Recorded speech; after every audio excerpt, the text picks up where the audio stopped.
Hello, James. Hey. Hello. My friend. Really? No. How's it going? You alright? Yeah, not bad. How's your day? Yeah, not bad. Did you buy Life is Strange in the end? Not yet, no. Yeah, get on that. I finished episode 4 and it's fucking incredible. Like, I just can't wait for episode 5 now. That's the last one and it's, oh my god. Just the way it left it at the end of episode 4 is just insanity. Okay, well, after this I'll go in and I'll buy it. Yeah, you will. So, yeah, you will. Get on that. It's fucking well good, man. Like, it's so weird as well. Like, the first 2 episodes are so, like, not what I wanted from it. But I kind of feel they were essential to build character and stuff and make the emotional stuff in episode 3 and 4, like, much more impactful. Mm-hmm. Really excited to see what happens with that and where they take the story. There's loads of theories out there, and it's just really cool. That it's just one of those games that people like. I've got to talk to someone about it. You know what I mean? But obviously can't spoil it. Yeah, all right. Well, suck. You know what? I'll buy it, and then I'll play it, and then we can talk about it. Mm. It's oh yeah. You didn't play Dear Esther while I was gone, did you? No, of course I fucking didn't. Oh, I really want you to play that because I just want your opinion. I will get to it. It's just I've been so busy with games lately. Like it's been non-stop. It's an hour long. I know, but when you're like I've been writing review after review after review. It's been insane. I even reviewed F1 2015, James. Like that's how insane it's got this year. And I've got Until Dawn coming tomorrow, so that's gonna be another chunk of my time gone. And you know, I haven't put anywhere near as much into The Witcher as I want to. I've spent ages with it, but like it feels that there's so much more to see and do. Plus, like Batman, I haven't 100%ed that, and I really want to get that back to sort of just polish a few things off. There's just so much GAM this year. Is unbelievable. It's the year of the GAM, and it's not going to let up either. Like this month, Pro Evo. I don't know if you've tried the demo yet, but fuck me, is that good? FIFA, The Taken King, Halo 5, fucking Rise of the Tomb Raider. It's just like rolling. Like there's so much to play.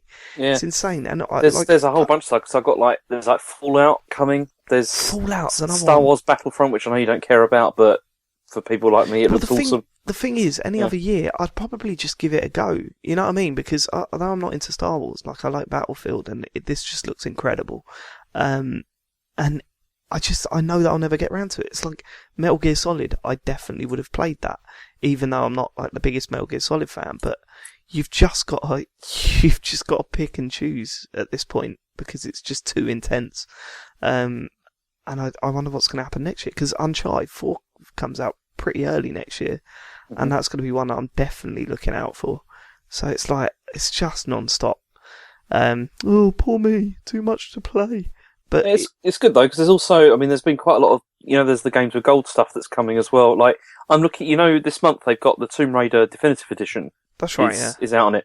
See, I didn't finish Tomb Raider on 360. No, I didn't finish it because it was just you lent it to me and then I went away and I didn't finish it. Like by the time I left. How far into it did you get? Maybe about 2/3 of the way through, I think. Shit, and man. I really liked it. It was really good, but I've been kind of waiting for this one, for the definitive one, because I thought, I'd like to play it on Xbox One. Yeah. So I was really chuffed when I saw it was coming out, it'd be on there. Yeah, I mean, it's going to be, it's a great game, and although I don't see the second one being anything more than just, more of the same, doesn't matter. Sometimes this is good. Yeah, if it is more of the same, it keeps up the same quality, then I'm happy. And I can't wait to see what they do with the weapons, because one of the best things about the original one is how the weapons evolved and you could do more stuff with them. And yeah, man, that's it. Oh, that fucking game. It's wonderful. Have you played Tomb Raider Go? I've not. I've heard a lot of really good things about it. Is it any good? I don't know, because I haven't played it either. That's why I was wondering if you had, because it was, again, everyone says it's really good. Because you like your mobile game, and have you tried that Pac-Man game out? Yeah, I did. It's not bad. I mean, I'm not a massive Pac-Man fan, but yeah, it's not bad. I don't think you're ever going to beat Championship Edition. That just completely flipped the game on its head. So good. I'll tell you what I did see. Do you know, like, YouTube have got their gaming thing now? They got like YouTube gaming. That's right. Yeah. But it's not on Xbox One or PS4 yet, is it? I don't know. I've no idea. I haven't been keeping up with it. Yeah, because you can't stream, like, it's not like Twitch where you can like broadcast from your Xbox or PS4 or whatever. Mm. And so, yeah, I don't know. It's really nice though. The app's good, and it's the app's pretty good, and it's got a lot of stuff on there. It feels nicer than Twitch does, in the sense of like the organisation and everything is. Yeah, Twitch to me, Twitch just kind of feels held together. It looks really janky, doesn't it? It's Yeah, and it is held together. I mean, there's so many apps that people could use to stream to Twitch and stuff. I think the consistency is not great, but if YouTube managed to pull it together, then they could really take them on. Especially because it's like a bigger brand and everything. It's got quite a lot of really good features, like how it automatically like uploads, like the whole of your stream to YouTube when you're done. So it's like all there. Do you know what I mean? Yeah, that's pretty good. I mean, Twitch does that, and you can export to YouTube, but I wonder if they'll block that from now on. Like, that would be such a dick move, but these companies make dick moves, don't they? So that's just the way they are. Yeah. Okay, right. Let's get to it. Let's do the Dark Souls. Let's get into this because I mean, this is not going to take very long, I don't think. That's all right. I mean, so yesterday I called you yesterday, didn't I? And we talked about it a bit. I don't think it was yesterday. It was a couple of nights ago. Was it? Yeah. I don't remember. It's all a bit of a blur recently, to be honest. It's Anyway, as I was saying, I've progressed a bit, like, because I got down to it's New Londo Ruins, yeah. That's right. Yeah, I got down there via the way you said, like via the Phoenix Shrine. Yeah. And I went down there, and I've got up to the bit, like, because also I used the thing so I could fight the ghosts. Fighting the ghosts isn't that bad, is it? If you've got, because I think maybe I don't know, the flame are they like not very good with fire or something? I'm not too sure. They're not too hard. It's just that they can gather upon they you. They swarm, don't they? Like around you sometimes. Yeah, and because they can go through walls, it's like all of a sudden you can find yourself completely surrounded by them. That's what you need to look out for. And of course, they got that long stretch as well, which which is kind of annoying. Can be a bit of a pain in the arse. But I've drained the water. Like I've got down to there, and I drained the water, like out. So now it's all just, I can explore the whole thing. I don't really know what to do now, is the problem. So you've drained the water? Yeah. Okay, cool. So what did you think when you drained the water? Did you notice anything? Well, yeah, I noticed it goes, where it is? It goes to, is it Valley of the Drakes? That's one way, yeah. Yeah. Now, again, right, I've been warning you about this the whole way through the game. This is kind of where I have to let you off the reins a little bit. Not through me trying to be all high and mighty and you find your own way, but I literally can't remember a lot of it. The thing is, what I don't know if you noticed when you drain the water, all the bodies on the floor. Yeah, I saw that. Yeah. Have you noticed how they're all piled up to try and escape from something? No, I didn't. It's pretty cool. You can see them all sort of like kind of piled up as if they're clambering over each other to escape. So I think that's a lore thing. And it's brilliant. So have you met the dude on the top of the mansion? Yeah, because that's how you get the key. So then you can go and drain the water. That's right. Yeah, cool. Yeah.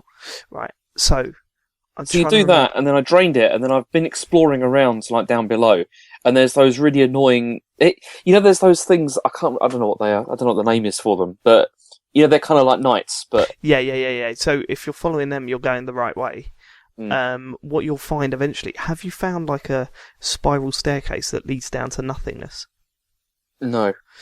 Right, okay, so I will tell you about the shortcut, I think, if I remember correctly. Okay, so this might be a little bit wrong. So I'm sure it is. As you're running from Firelink Shrine, you go down the lift and then you go along the first like bridge bit over to the first house. Yeah. Instead of going into the house, turn right a little bit and to the side of the building, tight to the building, there's a little drop, and if you look down, there's a little ledge that you can sort of catch as you're dropping to sort of. You will lose some health, but not a lot. You need to sort of edge off that as close as possible to, the ledge, so slowly walk off. Then you should slide down. Then you turn right, and there's, I believe there's one of those knights. And then inside there's one of those big blob things with loads of swords sticking out. They're annoying as well. Yeah, just ignore them. They're too slow to actually do anything to you, so you can get away with them. You don't have to fight them. Then I think you turn left, and there might be another one of those knight things there. Then you look at, I think it's sort of like a cylinder-looking building. Don't take my word for that. Don't look for that. But if you see one, then you're going the right way, I think. Then you get inside, right? And there's a spiral staircase just leading down for ages, right? Just follow that all the way to the bottom. Make sure you've got Artorias' ring on. Which one's that? I can't remember. You'll find it. I think it's called Artorias' ring, and it says, use this to traverse the abyss. Oh, hang on. Is that the one we talked about with Sif before? Yeah, okay. Yeah, that's the one you got after getting Sif. You need to put that ring on, and then you can jump down into that darkness. If you jump down into the darkness without it on, you die. But if you got it on, you traverse the abyss. That's where the boss is. That's where the four kings are. Now, I'll tell you something about the four kings. There's not fucking four of them, right? It's a time limit thing. So you've got to find out where the first king appears, run towards him, learn his attacks and stuff, and they are avoidable, but for the most part, you still wearing Havel's armour? Yes. Yeah, so, that should be enough to, deal with most of their attacks, but, obviously still use your shield and stuff when you need to. It has one area attack that will completely fuck you up, so great. There is a tell for it. I can't remember what, I think it sort of lifts up and glows. I could be wrong. But if he does that, then back the fuck off for a bit, let the area attack go, and then run back in and just start, two-handing it. This is the tanking technique I've been talking about. Like, this is exactly what I did. Then once, if you don't kill the first king fast enough, a second king will appear, and then a third king, and a fourth king, and a fifth king, and it will just keep going, and they'll keep building. So the importance is speed. Be aggressive with these guys, and hopefully I was getting to the point where I was killing one king before the next one appeared, so it just made things a hell of a lot easier. And then I ran to the second king, killed him before the next one appeared, and blah blah blah. And then once I'd taken 4 of them out, then the boss was killed. But not the best boss fight. Don't expect any fun whatsoever, but you got to do it to progress. So so this is just run in there and just whack them a lot. This is like, as hard as possible. Pretty much. They've got a few attacks that you can't really block or do anything about, so learn which ones those are and avoid them. Other than that, you can block most of their attacks with your shield. I think, have a look and see what shields have sort of magic resistance, because I think that helps. So have a look at that, because it will help you in the long run. And I'm pretty sure there are shields that give you an overall defense against magic. So again, worth using. I'll have a look through and see what so look at your stats. But what do you think? What do you think of the area then? I don't know. I mean, the fact that there's not a bonfire down there. I mean, I've been exploring down there and I've picked up a lot of stuff, but it's mostly just been like souls, from stuff. Yeah. And but I did pick up another what's it called? Those things that you get so you can reinforce your Estus flask. What, Firekeeper Soul? That's it. I found another one of those. So I actually used that to reinforce my flask. Is that a bad idea? I don't know. I don't think I remember getting a Firekeeper Soul down there. Okay. Yeah, I'm not too sure. But no, I mean, I can't see it being a major problem. I mean, the only major one that could have fucked you up is, imagine not being able to spawn from Firelink Shrine at this point. You know what I mean? Because you've got to keep going down there. At least Firelink Shrine's pretty close to the entrance. It'd be a fucking nightmare if you had to run from, Andre or whatever. Just, what a pain in the arse. But no, you should be alright. Yeah, I wasn't sure what to make of this area. In some ways I liked it. The screaming ghosts like proper put me on edge, which didn't help. I like the idea of the ghosts. Like I could see what they were going for. I think there was a few too many, especially in that pot room. You know, there's that room with the pot and the ladder that leads up to that dude on the top. Yeah, it's a bit of a nightmare. I mean, the thing, I know that it's designed this way on purpose, but, because like, there's no bonfire down there, and also you've got the fact that you need to have that, the items so that you can attack the ghosts as constantly, well. It's like, those two things make it, like, more tense, but I didn't really feel in a very good way. Like, it made me feel less like I wanted to explore, and I just felt like I wanted to rush through it, to be honest. Yeah, it's weird. A lot of these areas towards the end, and it is probably because you've been through New Londo. Is it? No, Anna Londo. I think a lot of these areas, you know that sort of fear you get? Yeah. When playing Dark Souls, a lot of that is gone. And I ran through a lot of these areas because I just kind of felt invincible. And I probably didn't take them in as well as I should have, and certainly not as well as, like, the Undead Burg just feels like my home now. You know what I mean? It's like, that place so well. Yeah. And I never felt that I connected with any of the areas. The Duke's Archive's good, so you've still got that to come. I enjoyed that area, and it does some clever shit as well. So, don't lose hope completely. But the last third of the game is definitely the weakest, part of it. That third act. Do you know what you're doing? What do you mean? Have you spoken to the big worm guy yet? No. Which worm guy? You know, by Firelink Shrine? Yeah. Oh, do you mean that guy that's in, like inside Firelink Shrine or whatever? Yeah. It's like, I know, and then you talk to him and he's like, maybe you are the one and all that kind of thing. The big worm guy thing that sticks out from the pool. I remember that, yeah. That was freaky. I thought it was an enemy at first. Yeah. Yeah, so he's important, but I don't really know much, like, I didn't really care about him. Still don't really understand what he's all about. Also, have you yet bumped into an enemy down in New Londo Ruins that hasn't been there before or hasn't been there since? Like some weird, it looks like a hollow guy. I was attacked by somebody when I first went down there. Yeah. Did he have like a sword and shield and that? Yeah, and I think, what was that about? What's your theory?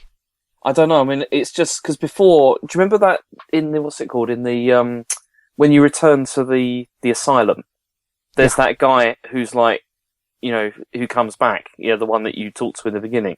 Is it something like that? No. It's somebody I've talked to before? Yes, it's someone you talked to before. Have a look. I don't know if I want it. Yeah, I'll tell you, fuck it. If you look, the crestfallen warrior is no longer sitting by the bonfire. Okay. Basically, I think this is right. Your actions up until this point has inspired him to get off his lazy arse and go and do something about it. In fact, when the worm comes up, the worm thing from the pool. Yeah. When he pops up, he says something like, the stench is getting too much, maybe I need to do something about it. And there's a couple of theories. One is that he tried to attack that big worm thing and died, and then went hollow. Another is that he went down to try and take on the four kings and died and become hollow, and then that's when he attacks you. It's just a really cool ending to a character that you just assumed would be sitting there throughout the whole game. Do you know what I mean? Yeah. But yeah, I was like you. I didn't pick up on who it was, and I had to ask. I think it was Andy Hamilton. I was like, "Who's that dude that just attacked me down in Londo Ruins?" He was like, "Yeah, Crestfallen Warrior."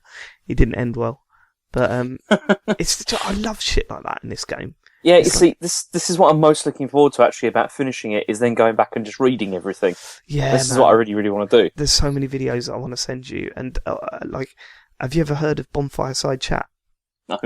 Right, there's a podcast a couple of Americans do, and they've been through. They do an extensive podcast on each area of the game, and it's fantastic. Like I was listening to it while I was playing it, so I'd finish an area and then listen to their podcast about it, and hear them talk about the places that I visited and go into the lore behind it all and stuff. It was just very clever, and well worth a listen. But yeah, don't do that, because I think what we're going to do, we're going to finish the game, we're going to do a lore episode with probably with Andy and Sean again, and then do a final Q&A from anyone that has been listening. They can send in questions and stuff. So that's the plan, I think. Okay, that sounds good. Yeah, I mean, so once I've done this Four Kings, where am I going after that? Where are you going after the Four Kings? Right, okay, you want me to tell you that now, do you? Yeah, because I might, maybe I'll go and play a bit in a bit. Right, it's whether you want to go to the catacombs. Tell you what, I'll let you decide. You've got the catacombs, which is do you remember those skeleton guys right near the start of the game that you inevitably went down and realised that they were too hard straight away? You can either go there, you can either go to the Duke's Archives, which is up near Londo, or you can go to Lost Isleth, which is... do you remember after beating Quelaag, there was that sort of fire area, and you walk out to it and go, nope. Yes, I remember that. Yeah, that's the other area you need to go to. So it's one of those three. I think I'm going to go for the catacombs because I want to go back to those skeletons. Okay, right. So it's important that you go to Andre first and ascend one of your weapons. One of them can be ascended, make it divine or something like that. I can't remember the phrasing that they use. But you've got to do that to your weapon before you go down there. Otherwise, it's completely pointless. And yeah, just go down by that graveyard. You'll find a little door, and sort of little door. It's like just a doorway, like a cave.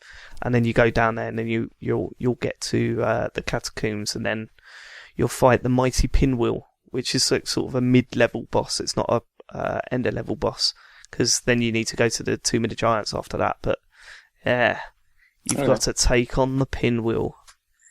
Can't wait to hear what you think of Pinwheel. In fact, actually, when I said I was going down to the catacombs, everyone was going, "Oh, let me know as soon as you beat Pinwheel. Let me know your thoughts." Blah blah blah blah blah. So I'm interested to hear your take on it. Mm-hmm. God, it's exciting, isn't it? You're really powering through. Yeah, it's been really good to get back and play it again. To be honest, because I honestly really did miss it while I was gone, and it's like it's probably helped with your fatigue as well, because I was really pushing towards the end after Londo, and I did get a little bit of fatigue from it. I did feel that it was outstaying its welcome somewhat, but you don't seem to have had that. So maybe the break has done you good. And also, I mean, it's kind of annoying because this game does ruin other kind of games for you a bit, I found. You're turning into Dark Souls. No, but this is what's really annoying about it, right? Because, like I said, when I went away, I took with me, like I said, Majora's Mask, because I really planned to play that. And I know it's not the same kind of game at all. I really know that it's not the same kind of game. But I started playing it and I just felt, this is not as interesting. Like, do you know what I mean? Even though I know it's a very, very good game. But I just thought, this is not as interesting as Dark Souls at the moment. Like, I totally agree with you. But then on the flip side, this game wears you down like no other, and maybe you'll feel different, but by the time I'd finished it, I was like, I really, really can't go into another one of these games so soon. Yeah. And I got about 2/3 of the way through Bloodborne, maybe a little bit further, and the fatigue hit me again, so I decided to just put it to one side for a while, because I know that Bloodborne is a game that I'm definitely going to go back to, but I think I played it too soon after Dark Souls, which is crazy, because there was like, just under a year, but these games really do push you to your fucking limit, man. Right. Yeah, you see, I mean, I do feel like, I think after playing this, I do want to play the sequel, but it's not going to be this year. Like, there's no way I'd go straight back into it, I don't think. I can't.